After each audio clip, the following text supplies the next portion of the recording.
Ya, pemirsa, eskalasi perang di Timur Tengah semakin memicu ketidakpastian ekonomi global. Para pelaku pasar uang juga memilih bersikap berhati-hati dan menahan transaksi.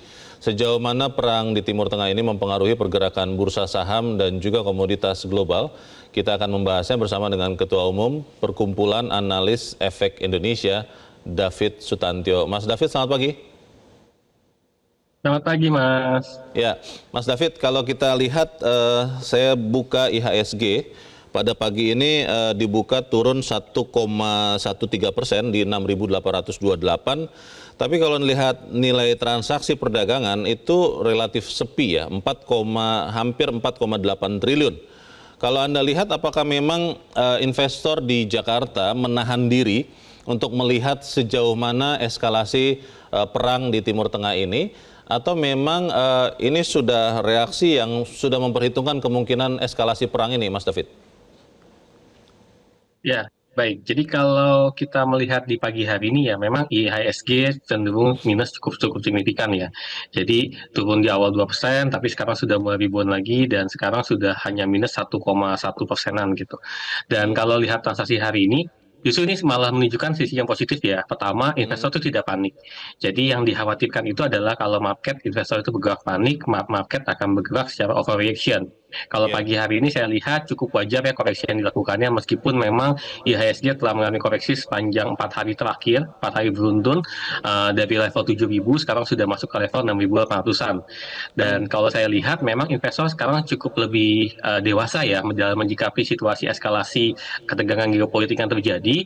Malah saya lihat di dalam beberapa pergerakan saham, terutama saham-saham yang mengalami keuntungan ya dari aksi eskalasi ini, seperti saham-saham yang bersifat menjual minyak gitu ya, saham-saham perusahaan minyak itu malah mengalami apresiasi yang cukup besar gitu. Kalau kita melihat sebetulnya yang ditakutkan investor kan, Mas David, adalah ketidakpastian ya.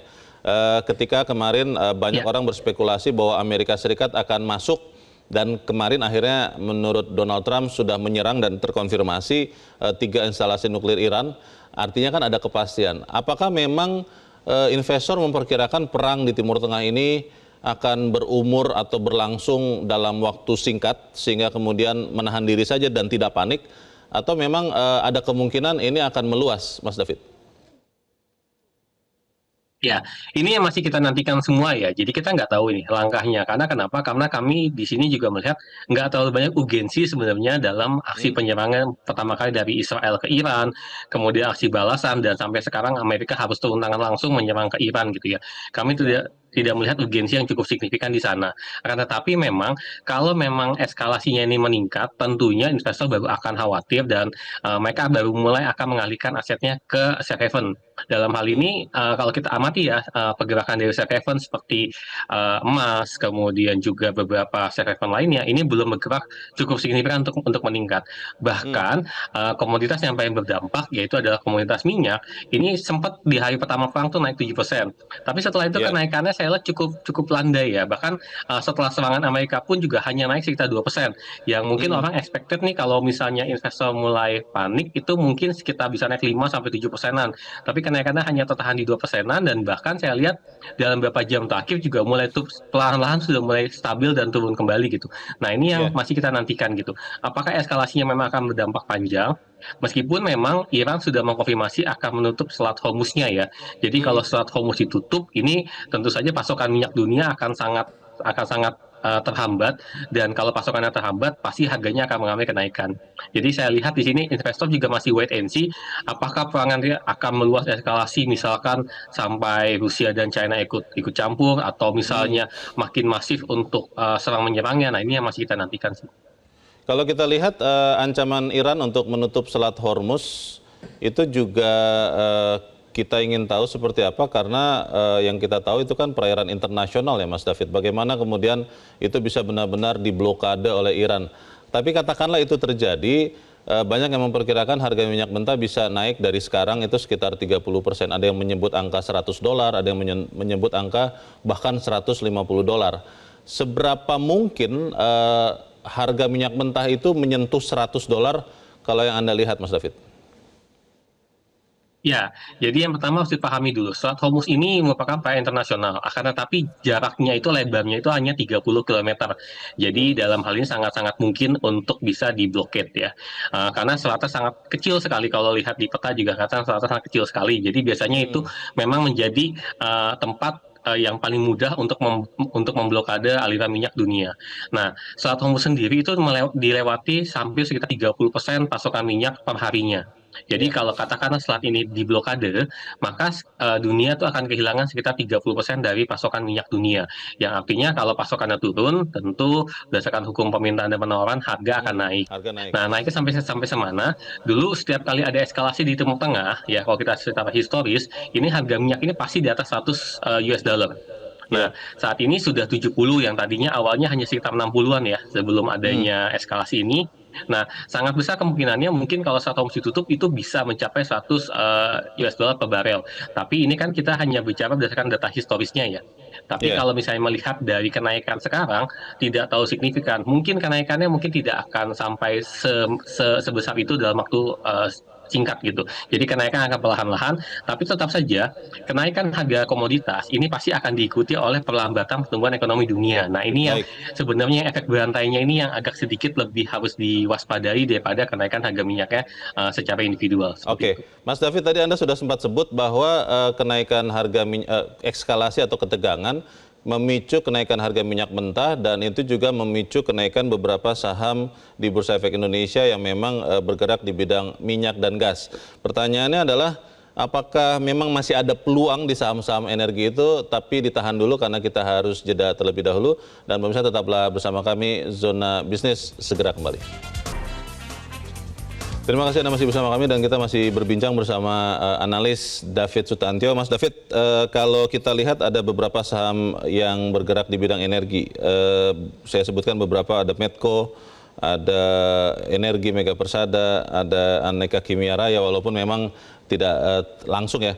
Itu saham-sahamnya sudah langsung naik signifikan sejak ada eskalasi ini.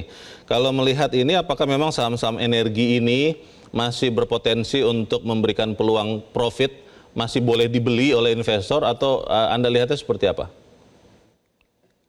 Ya, jadi biasanya kalau kita di pasar modal ya, setiap krisis itu adalah kesempatan. Meskipun pada Hmm. saat krisis kita punya portofolio mungkin mengalami koreksi, tapi setiap krisis itu selalu ada kesempatan. Dalam hal ini ada kesempatan satu yang terbuka adalah kita lihat eskalasi di Timur Tengah itu biasanya akan meningkatkan harga energi, baik minyak maupun gas dan produk-produk turunannya. Dalam hal Ya. ini kita sebagai investor harusnya melihat sebagai kesempatan. Hari ini aja beberapa saham energi yang tadi disebutkan seperti Energi Mega Persada, Medco, perusahaan gas negara itu juga Hmm. mengalami kenaikan. Jadi itu bisa menjadi kesempatan bagi para investor. Jadi di saat mungkin sektor-sektor lain akhirnya mengalami koreksi, tapi selalu ada sektor-sektor yang diuntungkan dengan situasi seperti ini. Salah satunya adalah sektor energi migas. Masalahnya kan ini sudah naik signifikan, Mas. Apakah memang untuk yang belum masuk begitu, karena melihat bahwa perang ini belum tahu kapan berakhirnya, masih ada peluang untuk peningkatan lebih lanjut saham-saham energi ini, atau memang ini sudah maksimal ini kalau Anda lihat? Oke, kita harus lihat alasan kenaikan mereka itu kan karena kenaikan dari harga komoditasnya, yaitu ada harga minyak. Ya. Kita bisa melihat harga minyak belum naik cukup signifikan ya, dari 60 sekarang naik sekitar 72 US dollar. Itu Hmm. kenaikannya masih belum tahu signifikan, karena biasanya setiap kali terjadi konflik Timur Tengah, Hmm. kalau konfliknya berdampak cukup luas, biasanya harga minyak tuh akan dengan mudah menembus ke 100 US dollar per barel. Nah, Hmm. dalam hal ini mungkin masih ada chance kenaikan mungkin sekitar 30% dari harga minyak jika kita berkaca kepada data historisnya. Oleh karena itu, kesempatan menurut saya masih sangat banyak sekali. Selain itu, investor juga di tengah situasi yang volatil ini juga bisa melirik saham-saham defensif dengan fundamental yang cukup baik, misalnya kayak ICBP atau Telkom atau beberapa big bank kita. Ini juga bisa menjadi kesempatan kalau kita bisa dapat di harga yang murah dan terdiskon gitu. Jadi chance-nya ada banyak, bukan hanya di sektor migas, tapi juga di sektor lain yang mengalami koreksi cukup signifikan. Kalau kemudian perang ini ternyata melibatkan negara-negara lain, kita sama-sama khawatir kan Mas David ya, Rusia bisa ikut terlibat, Ya. Tiongkok bisa ikut terlibat, itu akan tetap bisa memberikan keuntungan bagi saham-saham sektor energi dan juga mungkin metal seperti emas, atau memang itu akan menekan keseluruhan saham di bursa. Jadi bahkan energi dan metal pun akan ikut tertekan. Hitung-hitungannya bagaimana, Mas? Ya, jadi hitung-hitungannya adalah kalau harga energi meningkat, biasanya memang pertumbuhan ekonomi dunia ini akan mengalami slowdown. Jadi ini Ya. akan sangat tergantung dengan aksi dan reaksi yang dilakukan. Jadi Hmm. eskalasinya sampai semana. Jika Rusia dan Tiongkok akhirnya ikut bergabung dalam perang, mungkin pelambatan ekonomi dunia itu tidak akan terelakkan lagi ya. Pasti akan sangat turun sekali pertumbuhan ekonominya, Hmm. sehingga itu pasti akan menekan hampir seluruh sektor di pasar saham. Nah, tapi yang harus kita lihat adalah biasanya setiap pemerintahan juga pasti akan sangat memperhatikan kondisi perekonomiannya. Jadi kita lihat Oke. apakah nanti untuk kompensasinya misalkan adanya penurunan suku bunga Ya. atau kemudian juga akhirnya pemerintah akhirnya cetak uang kembali, ini Oke. biasanya akan menjadi counter cyclical dari efek Baik. negatif yang ditimbulkan dari perang itu sendiri. Nah, pergerakan seperti apa ini yang sebenarnya masih kita nantikan ya. Akan tetapi Baik. memang kita selalu berprinsip di dalam setiap krisis itu pasti akan selalu ada kesempatan yang terbuka. Jadi kalau sampai pemerintah nanti turunkan suku bunga, biasanya itu Ya. akan bagus bagi sektor-sektor yang terkait dengan suku bunga. Tapi kalau misalnya Terakhir, Mas pemerintah David. akhirnya cetak uang, maka Oke. sektor-sektor ya. Terakhir singkat saja, untuk kondisi seperti sekarang, strategi investor yang paling bijak apakah tunggu dulu, buy on weakness saja ketika ada koreksi dalam, atau boleh akumulasi sedikit-sedikit atau seperti apa? Sikat saja, Mas. Ya, sangat tergantung sekali dengan situasi yang terjadi. Jadi kalau situasinya Hmm. masih adem ayem seperti sekarang, eskalasinya belum terlalu tinggi, mungkin bisa lakukan strategi buy on weakness mengikuti dengan pergerakan dari harga komoditasnya. Tapi kalau Hmm. misalnya eskalasinya meningkat, ya mungkin investor bisa harus mempertimbangkan kembali untuk mengalihkan portofolionya ke aset-aset yang jauh lebih rendah risikonya. Baik, kita sama-sama berharap kondisi bisa lebih jelas, lebih tenang, lebih damai, dan berinvestasi dengan bijak. Terima kasih David Sutanto, Ketua Umum Perkumpulan Analis Efek Indonesia sudah mencerahkan kami. Selamat pagi, Mas David. Jelajahi cara baru mendapatkan informasi. Download Metro TV Extend sekarang.